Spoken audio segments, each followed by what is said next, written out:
Thank you, Mr. President.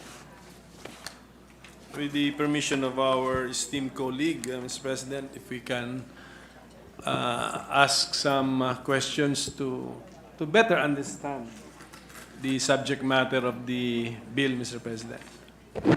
Of course, Mr. President, we are always willing to hear the concerns and try to explain and also better understand this very technical bill.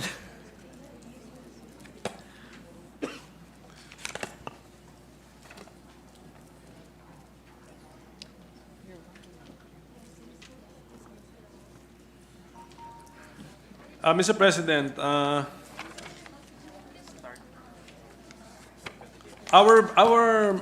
our committee report is a consolidation of, if I'm not mistaken, 5 separate bills, Mr. President.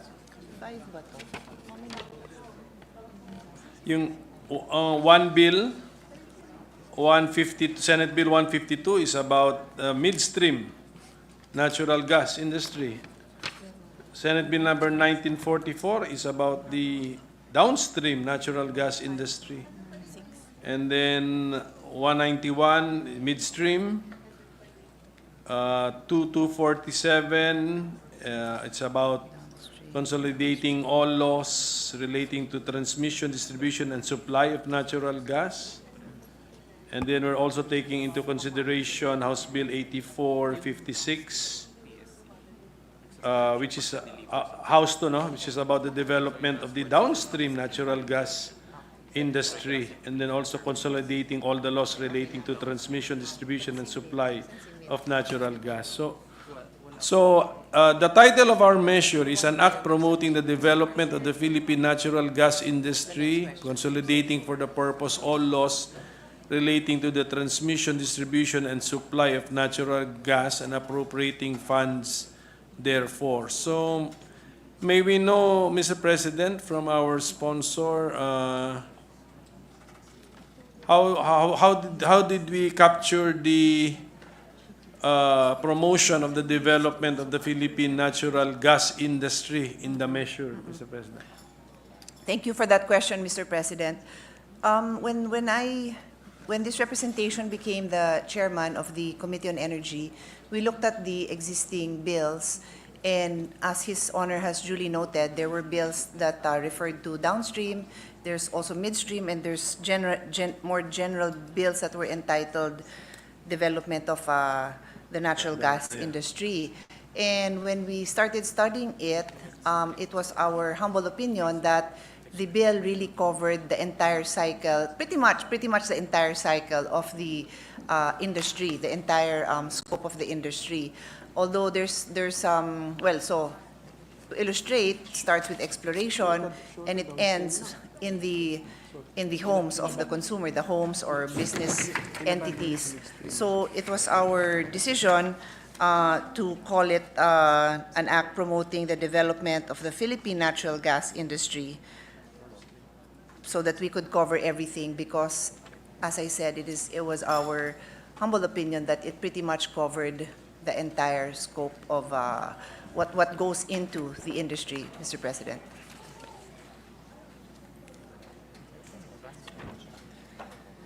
In the Declaration of Policy, Mr. President, Section 2, page 1, Section 2A, bale, it is the Philippine downstream natural gas industry which is mentioned, Mr. President. So, does this bill still touch on the midstream, the so-called midstream natural gas industry, Mr. President? That's a very good question, Mr. President. When the committee reviewed the existing bills, there is a difference in the treatment of midstream and downstream in some bills. And in this committee report, it's consolidated, so we only define downstream. But we are very happy to explain what part other bills considered midstream. Yun na nga. But actually, we cover the entire thing in this bill, Mr. President. Defining them all as downstream.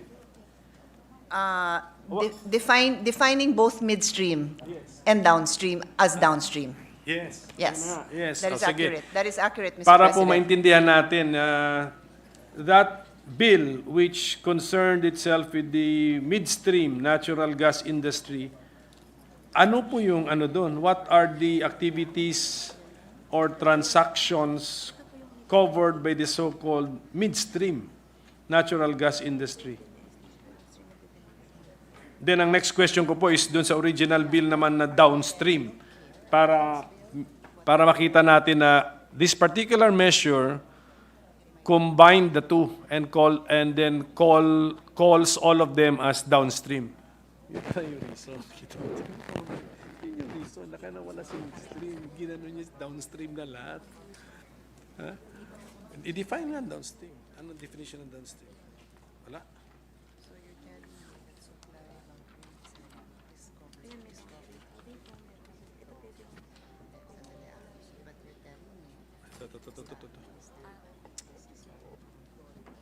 So, Mr. President, I won't read it into the record, but His Honor, I will refer it for His Honor's reference. Section 4 is Philippine Downstream National Gas Industry, or PDNGI, and it refers to the activities that are defined, that are included in a downstream. Page what, Madam Sponsor? Page It is Section 4. 7. This is 6. Okay. Ito. Citing.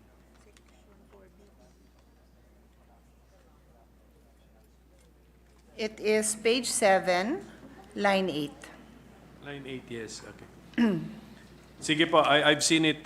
So, Yeah. we are now calling all of these activities and operations as downstream. But in the original bill which concerns itself with the midstream, what activities did it consider as midstream, Mr. President? What is the question, Your Honor? In the, what was it, in the Kasi, previous? di ba, in our earlier exchange, I think, we are using in our measure we are using the term downstream, which in an expanded meaning, because we are now combining the midstream natural gas industry as defined in a bill, in a Senate bill, and combining it with the downstream natural gas industry as contained in another bill, and the combination of these two we call now downstream. That's accurate, Yes, Mr. oo nga. That is accurate, yes. And then the sponsor is pointing to subparagraph BB of section, ano ba ito? What section is this? 4? Section 4, found on page 7, lines 8 to 14. But ang tanong ko lang po, for my better understanding, that original bill about the midstream the Philippine midstream natural gas industry, which of these activities, which we now call downstream, was considered midstream by that bill, Mr. President? I mean, it's suspension, Mr. President. Session suspended Para for a lang mas minute. maintindihan natin. Yun.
Ready to resume, Mr. President.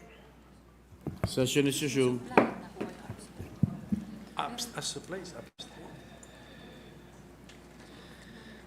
Mr. President, let me read into the record Section 4BB, which is the definition of downstream natural gas industry. It refers to all permit holders involved in the sitting, construction, operation and maintenance, expansion, modification, rehabilitation, decommissioning, and abandonment of PDNGI facilities. It shall likewise refer to participants involved in activities pertaining to the purchase, supply, aggregation, bunkering, reselling, and export of natural gas, and any other activities related to the PDNGI. So this entire provision, Mr. President, is intended to capture the specific definitions provided in other bills or bill that refer to midstreaming. That is clear as far as DOE is concerned, without enumerating those. But this representation is open to including improving the definition if His Honor deems it necessary. My question, Mr. President, was really for my enlightenment for me to Yes. understand better the measure, And because this- our title ata is no, it's not. Our title is about the development of the Philippine natural gas industry as a whole, di ba? Yes, Mr. But then President. yung declaration of policy nga, parang It seems to have, we are focusing on the yes. downstream, because pati doon sa definition of terms itong Section 4, puro downstream natural gas. So Yes. I was just wondering what happened to that bill. so it is deemed incorporated, to be clear about it. The activities that would have been covered in the midstream Yes. are now covered here. But we are very open to improving Yeah. the language, because I understand where His Honor is coming from, since there is no separate reference to midstream anymore. Yes, but among the activities nga mentioned in subparagraph BB, found on page 7, which of these were considered as midstream in that particular Senate bill? Senate Bill number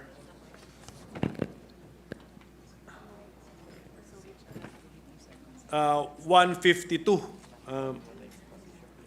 Mr. President.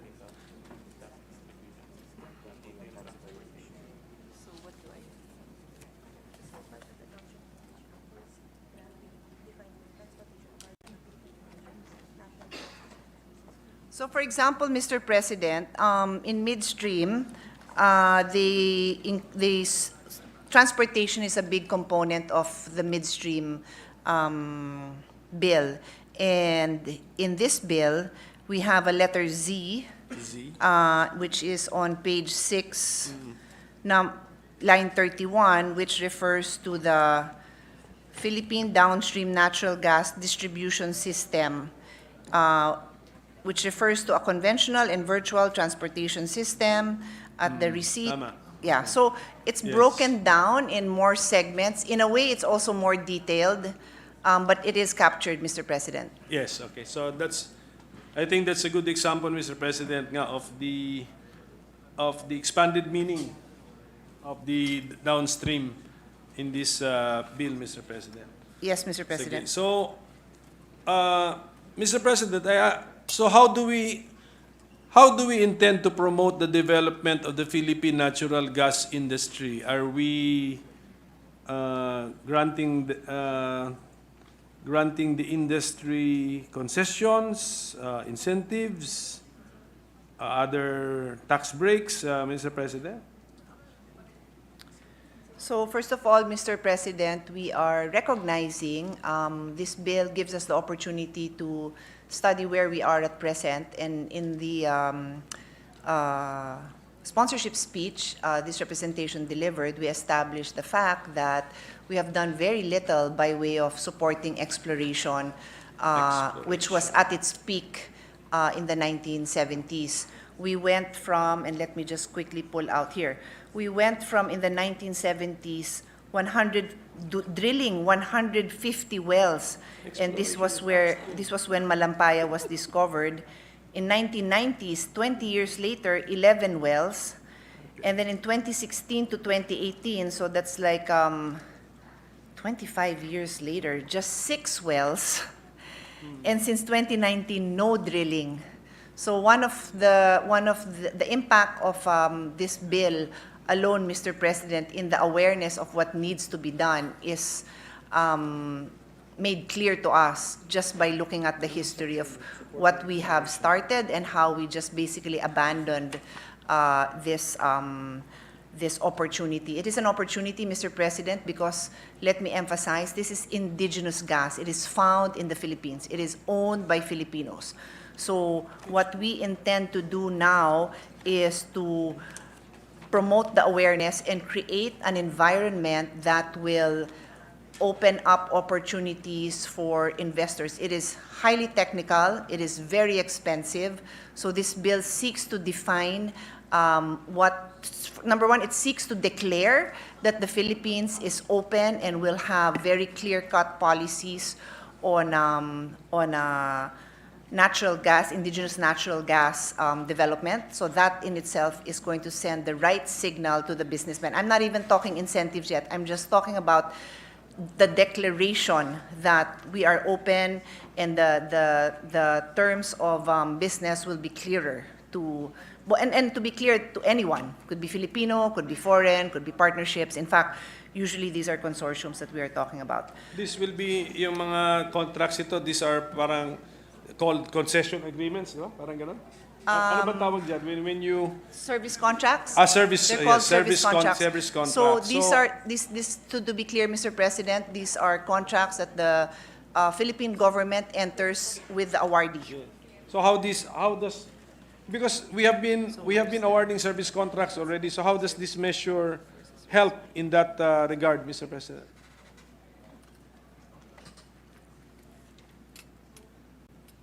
Well, His Honor is right. We have been awarding, but it has not been prioritized in any way. Hindi nga, So, what is the yeah. new new idea in the measure, Mr. President? Which So, will yes, what I'm trying to explain, Mr. President, by merely passing this measure, it sends the signal that we are serious about prioritizing indigenous gas in the Philippines. So we haven't, so if you are an energy investor, you would probably have a meeting with the Secretary of Energy and ask to see what is the energy development plan in the Philippines.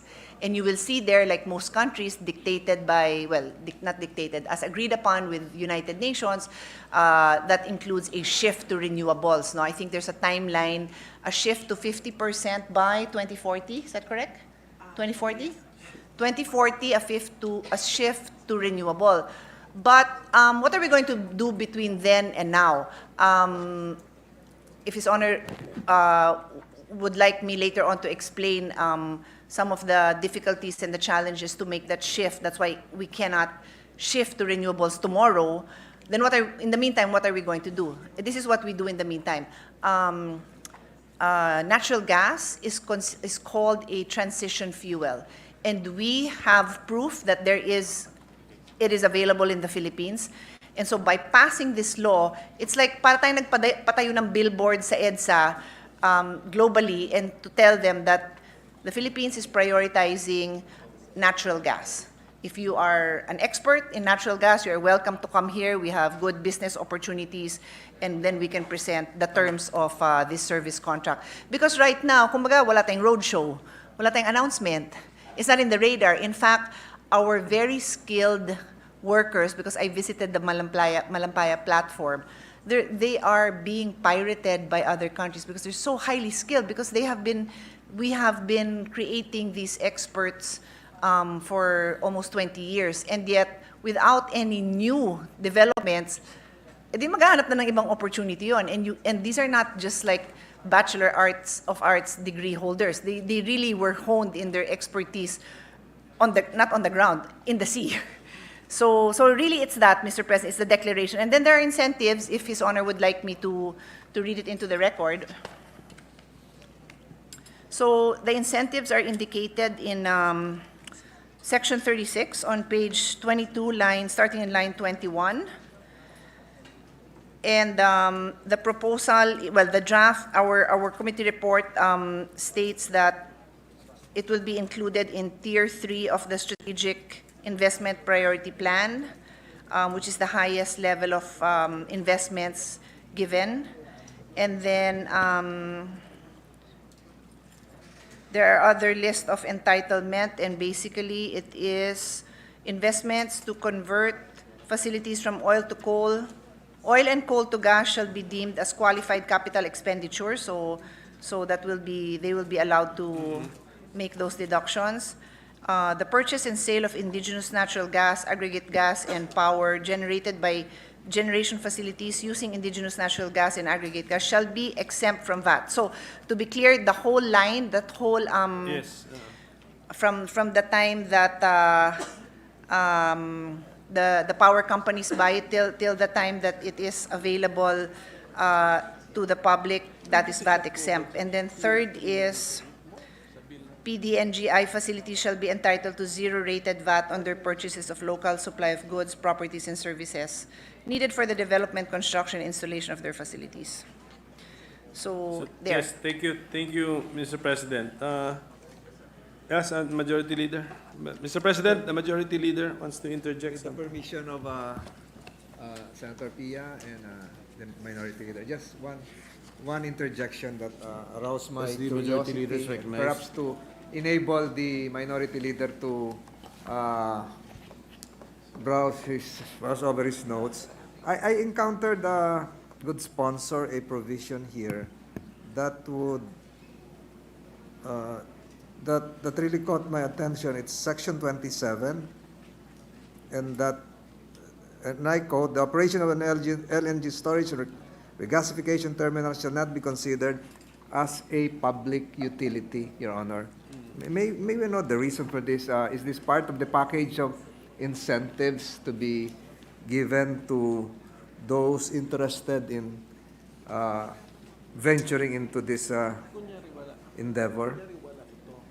Actually,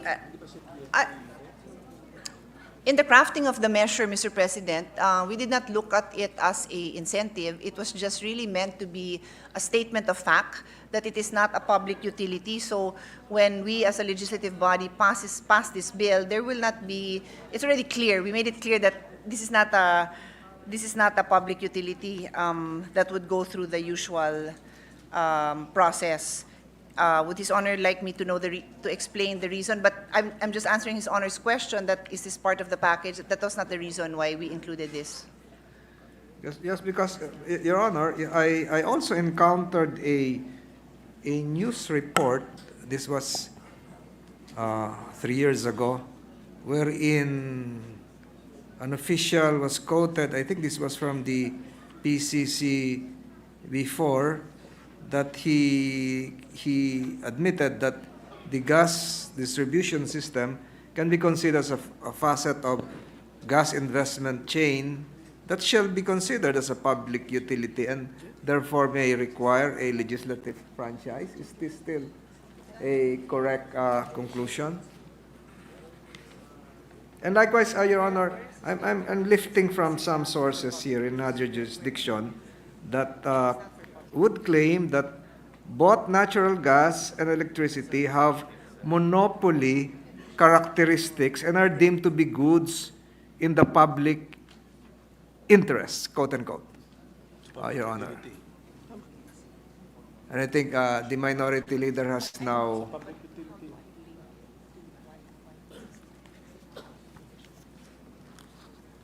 Mr. President, there is a definition of what is considered public use, and I am just pulling out I think it's a Supreme Court case that is the best way to illustrate this. Minute suspension. I just want to read it. Session suspended.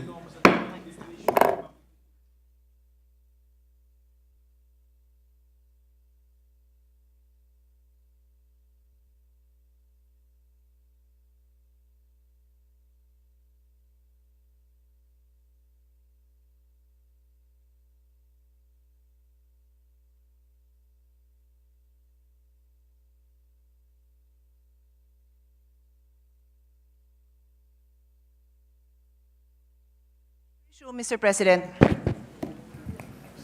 Session resumed. So, Mr. President, I am reading, this is based on the Supreme Court decision of Iloilo Ice and Cold Storage Company versus Public Utility Board promulgated on March 2, tama ba to? 1923? Okay, so it's an old case. So it says critical to being a public utility is the term public use. Public use means the same as used by the public. The essential feature of public use is that it is not confined to privileged individuals, but it is open to the indefinite public. It is this indefinite or unrestricted quality that gives it its public character.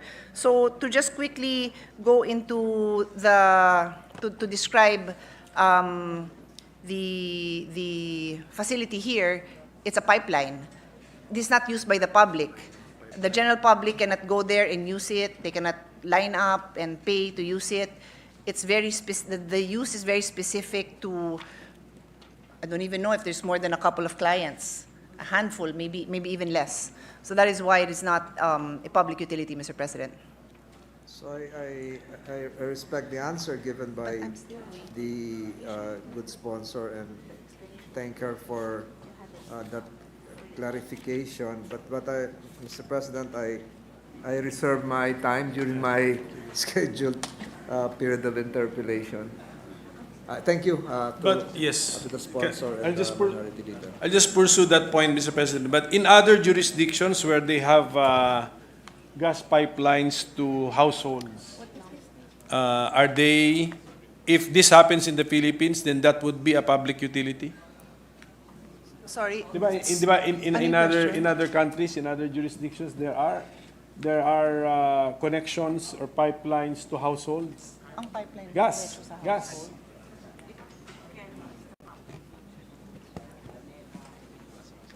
Providing, So the question is, if that if happens, here in the would it then be a Philippines, public wouldn't utility? wouldn't that Yeah. So activity in that now be a model- public In that utility? model, it could be. Mr. President, it is possible with the model that His Honor mentioned that it would be because it's now available for Correct. use to the general public. Okay. Okay. Hindi, nakalaro na. So that means that since we are stating in our measure that the operation of LNG and maybe even the distribution of the LNG shall not be considered a public utility operation, our measure does not envision that level of provision of natural gas to households, no? That is correct, Okay, Mr. sige po. President. So that is clear, Mr. President. Ngayon, Mr. President,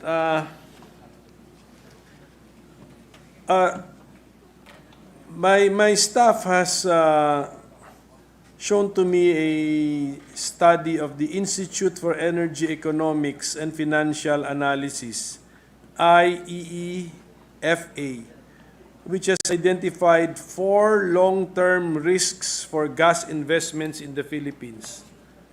The first is the extreme volatility of the gas market, which also puts at risk the foreign exchange reserves of the country. Second is the high power prices that will inevitably come from sourcing electricity from a more expensive fuel. Third is the uncertainty of supply as nations scramble to secure gas resources for their own citizens. And finally, there is a risk of overinvestment when you have generous incentives or projects that may turn out to be white elephants in the future due to cost, supply, and regulatory concerns. Has the sponsor encountered the said paper or study, Mr. President? And can we get her inputs Yeah. about this study, Mr. President? So far, Mr. President, that is the easiest question you have asked me. That study, to me, seems very accurate, but it applies to imported natural gas. Precisely why we are promoting indigenous gas is so that we will not be subject to all these factors that His Honor has mentioned.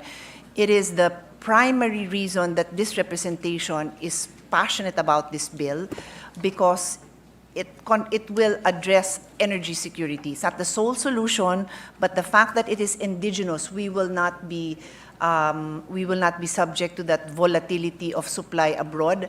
I gave an example in the interpellation with Senator Joel where, was it again Pakistan? Was it Pakistan? They had purchased imported natural gas from, I'm not sure what country, Pakistan. And Pakistan. And then, just because there was higher demand, they had contracts, and because there was a higher demand, their contract was just not honored, and they suffered because their supplier just reneged on that agreement. And then the volatility, the high prices, again, we can regulate this precisely because it is indigenous. If His Honor would like later on, I can go into the details, but what is the advantage of indigenous gas? The prices are based on a 6 to 9 month index, and unlike imported gas, which is based on a spot market that goes up and down like the stock market. So the pricing for indigenous gas is quite stable. And I think basically uncertainty of supply, again, once we make the initial, well, we don't make the investment, but once the investors come in and start spending on their exploration, and the supply is there, then we have steady supply. So that is really the advantage, Mr. President, of indigenous gas. So can we talk about supply, Mr. President? So Yeah. Actually, Mr. President, can I just draw your Yes, attention to this graph?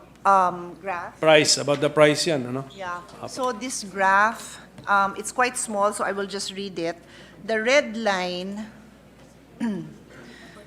the red line is imported LNG, and you will see this is a timeline for this year, January, what's this, 2010, sorry, January 2010 to July 2024. Look how volatile imported gas is, especially in the last few years, 2021, 2022, and 23. But look, Your Honor, at indigenous gas, it has remained fairly stable. The price, we're referring to the prices. Now, let's go to the supply. And just to emphasize, yes, ma'am.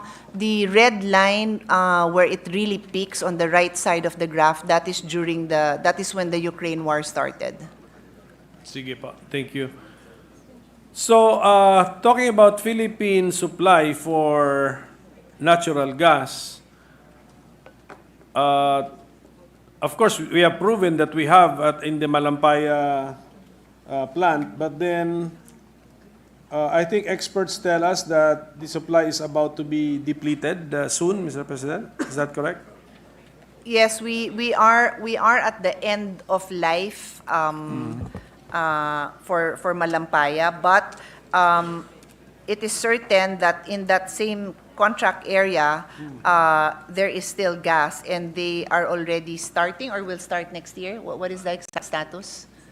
They will start drilling next year, but that is still part of Malampaya, and that gas. Same service contract? Same contract. They just have to drill because nakita na may gas na talaga dun eh, in another well in the same service area.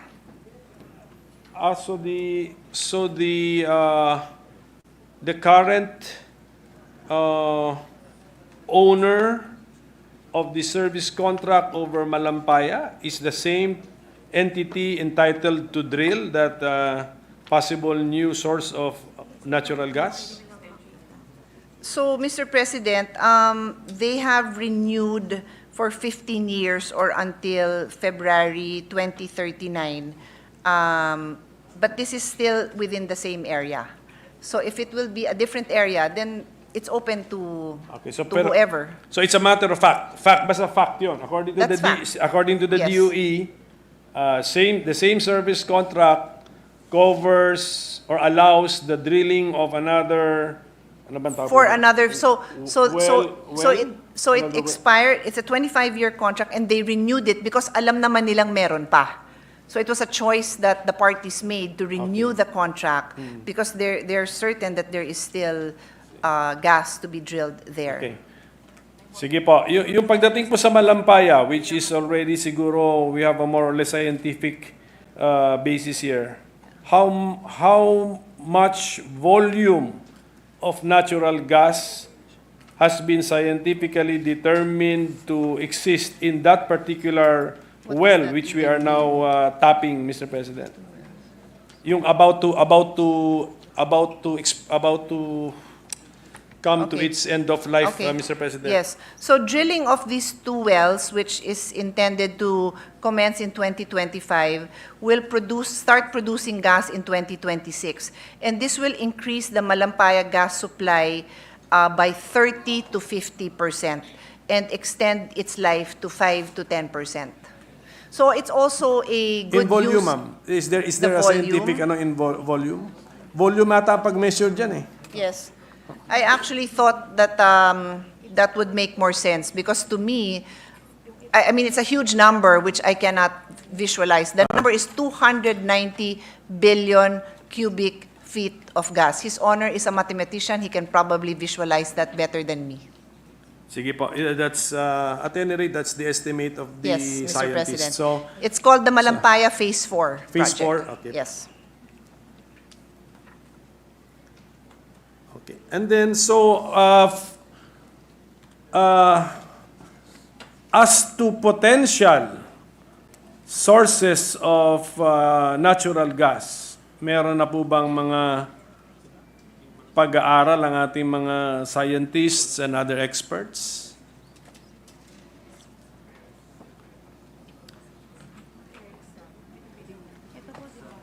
Meron, Mr. President. We are just getting the figures from our technical panel. Okay. So, Mr. President, the most prospective basins are Northwest Palawan Basin, Southwest Palawan Basin, Sulu Sea Basin, Cagayan Basin, Visayan Basin, Central Luzon Basin, and Mindoro Cuyo Platform. So, Okay, ang so best these are frontier, parang risky. Bago, wala pa. how detailed have been Actually, the... sorry, yes, Mr. yes. President, if, Sige. let me just continue. So the heading for that is the most prospective. Then there's a prospective basins. East Palawan Basin, Reed Bank Basin, Southeast Luzon Basin, Agusan Davao Basin, and Cotabato Basin. And then there's the frontier basins, which I'm told is the newest. Ano ba, newest in terms of, May wala kopya pang ka what? nun? May kopya ka nun? Pakuha ka ng kopya. wala pang sorry, Mr. President. So meaning, Hindi. Lahat. so for the first 2 categories, they were already bidded out. And then there's the frontier basin for West Luzon Basin, West Masbate, Iloilo Basin, Ilocos Basin, and Bicol Shelf Basin, not yet bidded out. When you say bidded out for exploration po ito. May mga takers talaga. Meron. Yeah. Exploration? So, ano bang for- stages? So, exploration. for exploration, Ito yes, po- for yes, exploration. And there are bidders, Mr. President. So that Yes, means yes. mag-aabala sila because they feel that there is, ayun na nga, Pero yung, hit or miss yan, di ba? correct, it's hit or miss. So they have their own means of determining what is best risk for them, and there are bidders bidding ongoing now.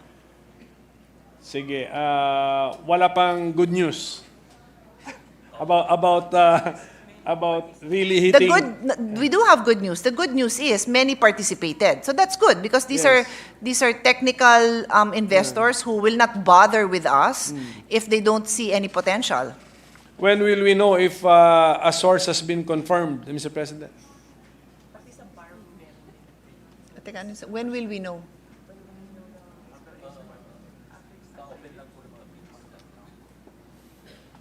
No, so once there's a winner, then that includes the timeline, right? So there will still be terms. So it's a very long process, Mr. Yes, I know. President. That's why I took time to include in my lengthy response to His Honor how in dire need we are to take up this process. Because imagine since 2019, none. That's why I'm asking, Mr. President, yung sources of Philippine or indigenous natural gas. Because kung wala, may industry ba? Yan po ang, or there could be an industry, but it is supporting imported natural gas. That's why I hope we can get a list of all those awarded Of course, we will update, yes. contracts for exploration, and then of course the areas are indicated. Sana may timeline din kung when we can find out kung confirmed, kasi all of these are suspected, of course, di ba? Siguro yung ginagamit nila kay Pastor Kibuloy na pang-detect ng heartbeat, baka ganun din yung sonar yan pang-detect ng natural gas. So all of these are just suspected So- reserves, di ba? So sana may time, when will Yeah. we know What I can tell His Honor now is this: by December, there will be an awarding for the bidders. Yes. And then the timeline for them to start drilling, or to actually find. So they would have already started drilling and hopefully find something that is in 4 to 7 years. So towards the end of, hopefully, siguro pinakamaaga na dyan is around 2028, 2029. Samantala si Malampay Phase 4, when will that suspected gas supply be tapped? Next And- year, Mr. President. Next year year na? already. Yeah. Sige And- po, kasi kung it turns out na walang gas supply, the law will only be applicable to Imported. Malampaya Ano? as the indigenous Yes, source. for the indigenous source. But it's very unlikely that there won't be any with all those high prospective areas. They're quite confident that there will be something. And also, Mr. President, I'd like to just emphasize here precisely why I include here our studies on futures thinking, so that we can really emphasize that projects like this are really for the future. Like, this will not solve our brownouts tomorrow. It will not solve it in 2 years, but hopefully the next generation will thank us for the work that we're doing today. Not even the next generation, our senior years will thank our junior selves for this work, Mr. President. But our bill also mentions aggregated gas. Yes. And is that defined in the bill, what aggregated gas is? Yes, we have So definition. that is, to my understanding, gas which consists of indigenous Philippine natural gas mixed with natural gas from other sources outside of the Philippines, so hence imported gas. Tama po?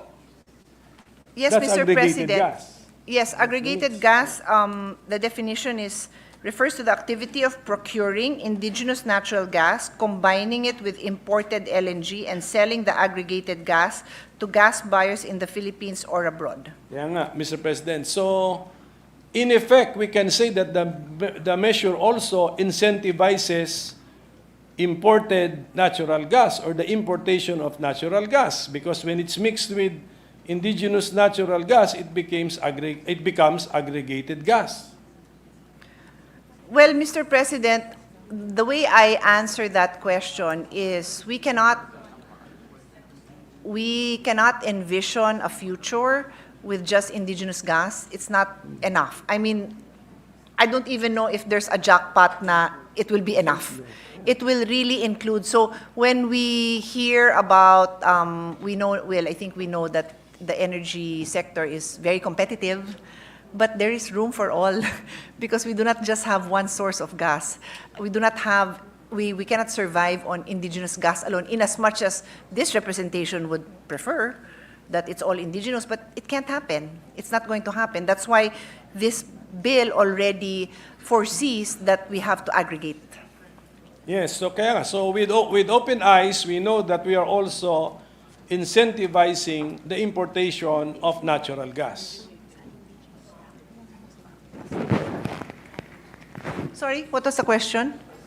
I mean, it's also our intention to incentivize the importation of natural gas, because we will incentivize aggregated gas. So you can only have aggregated gas if it's imported natural gas mixed with Philippine indigenous natural gas? The way I will answer that, Mr. President, is to say that it is a priority. Indigenous gas is a priority. But we cannot survive with indigenous gas alone. So we must create that environment that is also healthy for investments in imported Yes. natural gas. Yeah, good. Well, That's yes. good. At least that's made of record, Mr. President. And in our bill, we are not very specific on the proportion, no? On the proportion of the indigenous Philippine natural gas and the imported natural gas. We are not Yeah. specific We on are not. proportion? We are not, Mr. President. For one, it is just this representation's style in legislation. I think it is proper to leave certain things to the implementing agencies. This representation, and I don't think, unless there's an energy expert in our midst, cannot really determine this mix, because right now, even if I ask DOE, and I've been asking them from the start, this mix would also be based on what we find out in the next 1 year, 2 years, 3 years. Let's just say, ang laki ng nakita natin, then maybe DOA malakas ang loob and will say, baka sabihin lang, habol nyo dyan, in the next 20 years, the mix should be highly skewed towards indigenous dahil eto na, may proof na tayong ganito kalaki. But I think we will pass this before we have that information.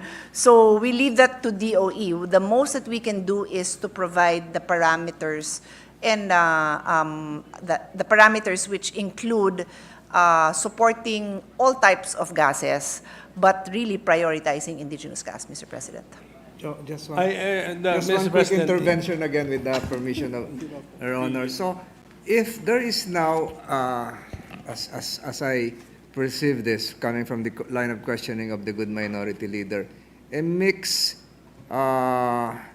incentives given to importation as well as the promotion of indigenous natural gas, would this educate me, Your Honor, imply that other sources or mixtures that would involve coal to produce synthetic gas, SNG, would probably be involved in the mix?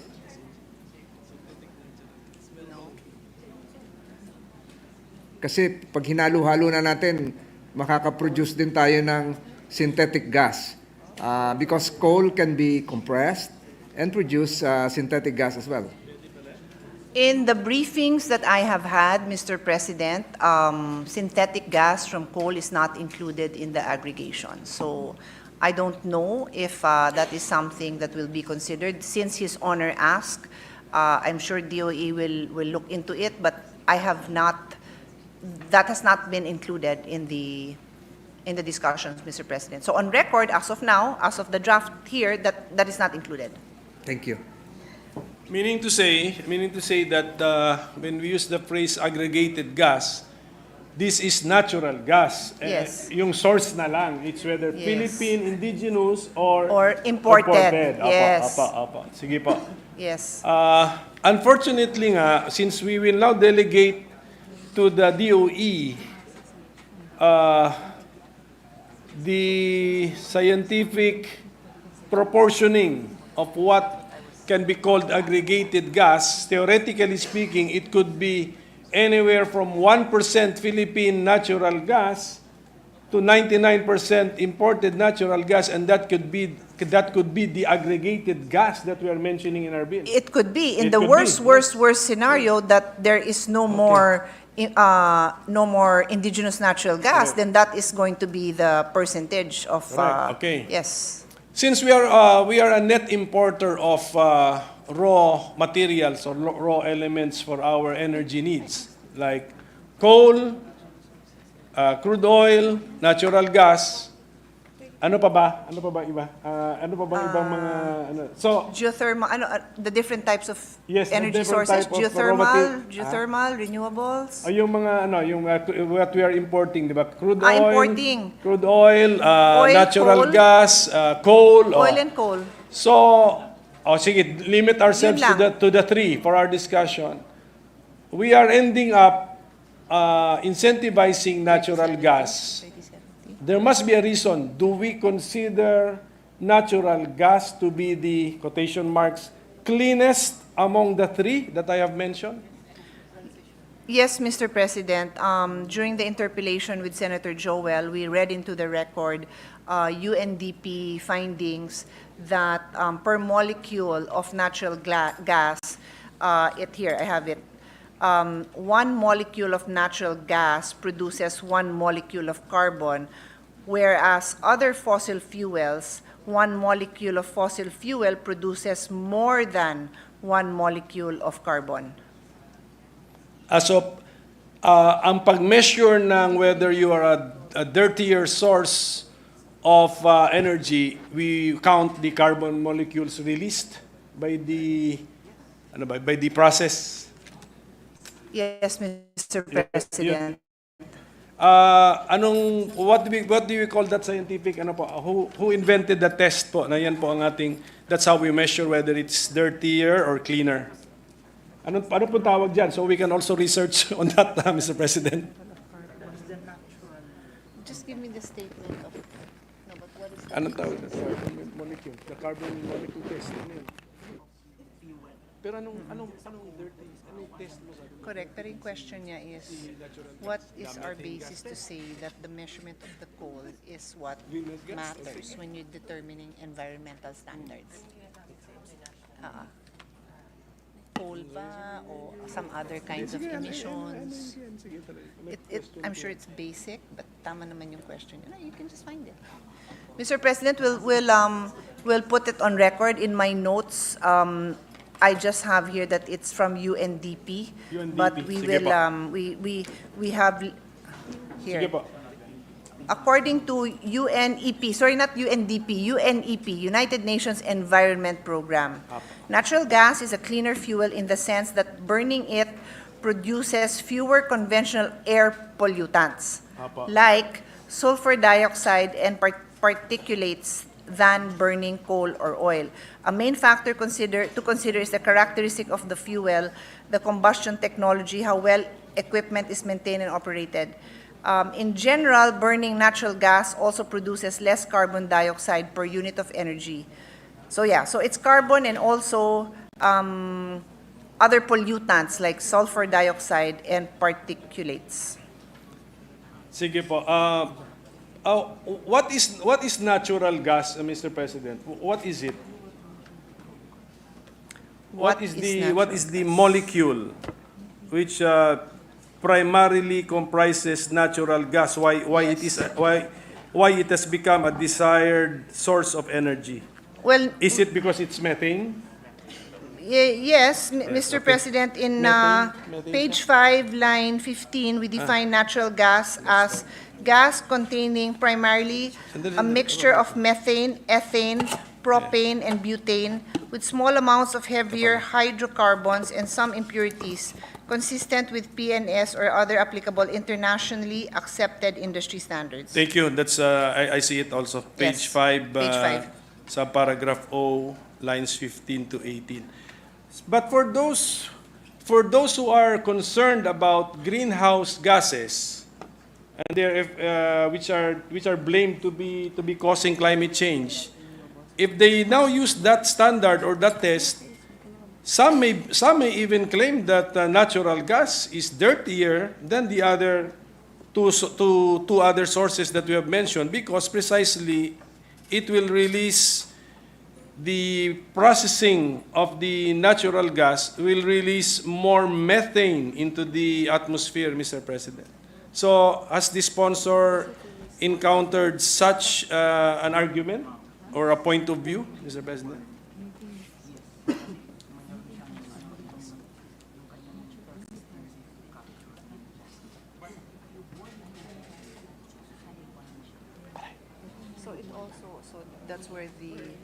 So that's where the equipment comes in, or no?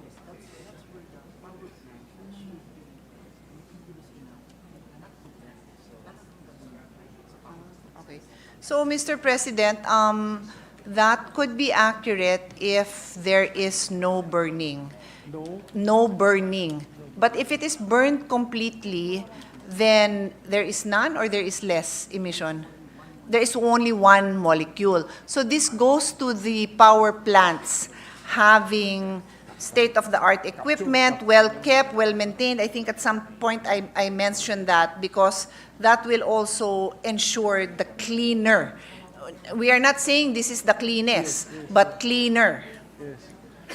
Yes, it's a matter of, sometimes it's a matter of point of view. What standard or test or what is our concern, di ba? From the air pollutants test, it may be the cleanest, but from the greenhouse gas test, it may not be the cleanest. So, with the response of our sponsor, Mr. President, which is highly scientific, may we request for more time to also read on this subject matter. We can really research if there is an effective, believable capturing mechanism already in natural gas power plants where methane emissions are captured and then neutralized, Mr. President. So, Mr. President, let me just explain. The concern the concern that His Honor raised, the greenhouse effect, would not happen, I'm told, I'm not an expert, I'm told it will not happen because industry practice is not to allow the venting. The venting is yung palalabasin. Hindi naman ganun ang industry practice, so hindi naman mangyayari yun unless sobrang pabaya at hindi talaga sumusunod sa regulation. So yes, in theory, there may be a detrimental greenhouse effect with the natural gas, but if we follow industry standards, that will not happen. yun na nga, ang tanong ko, how? What is in place? What scientific achievements are there that we are preventing now the escape of a gas? Ang hirap po yun, ha? It's so difficult to prevent the escape of a gas. So, I'm sure that is the claim. Pero if the sponsor can give us time also to read about this latest technology, Mr. President, and if we find it to be believable. And siguro, if the sponsor can point to us, ano po ang pinaka-model na plant, anong bansa, para ma-research na rin po namin. So wala talaga naka-escape. How about dun sa imported energy? Yeah. So actually, Mr. President, this is precisely the kind of investments needed for natural gas. And if you look at Malampaya, it's a closed-circuit system using these pipelines that is so intricate that there really is no leakages. Because if that happens, then that is really a violation. So that is the system. It is really not meant to have any leakages. Di ba, Mr. President, hindi naman ako rin expert dito, pero parang logic lang yung gagamitin natin. Meron mga, di ba may treaty, siguro the Climate Change Treaty, Paris Agreement. Di ba meron mga point system yan, you are given some credit, etc. If this Malampaya is really a closed system and we are not releasing anything to contribute to climate change, are we being given credits or points, bonus points for this, Mr. President? May scoring system din yan eh.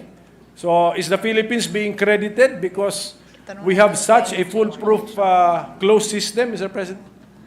I can find out, Mr. President. Let's find out. Can I, if with the permission of the sponsor, can I suspend my interpellation so we can read more about the subject matter, Mr. President?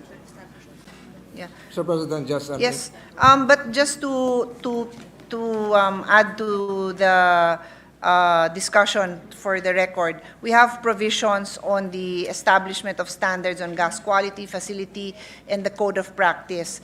And we also have a technical committee that will be created to ensure that all of this is complied with. The technical committee would be composed of academe, trade and industry, professional associations, research associations, and so on and so forth.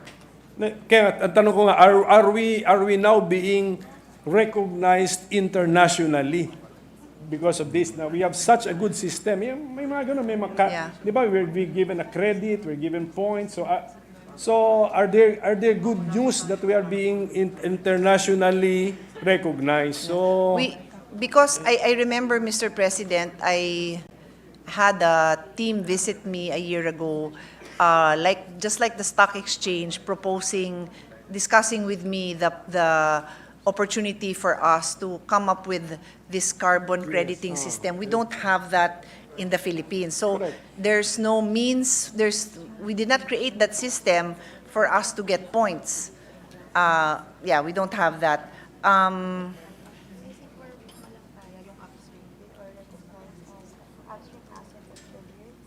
But in the case of Malampaya, that they have received awards, and this is the Upstream Asset of the Year award, which they have received 2 times for top quality production. What is that? May we know who granted the award, Mr. President? Who's the award from? Who gave the award, Mr. President? Local. Shell. So globally. Ah, Shell. Shell, yeah. Shell, okay, Shell, which is A involved in the industry. in all over, yes. Which is involved in the industry. All over the world. Same industry. So with that, Mr. President, if with the permission of the sponsors, this representation would request a suspension of my interpellation. Thank you, Thank Mr. you. President. Thank you, Thank Mr. you for taking the time to study and ask these questions, which are also helpful to the sponsor. Thank you. Mr. President, cognizant of the request of the minority leader to study the measure further, specifically as to the leakages during extraction and transportation of natural gas, specifically methane, I move to suspend consideration of Senate Bill number 2793. Is there an objection? Hearing none, consideration of the said measure is hereby suspended. 1 minute suspension, Mr. President. Session is suspended.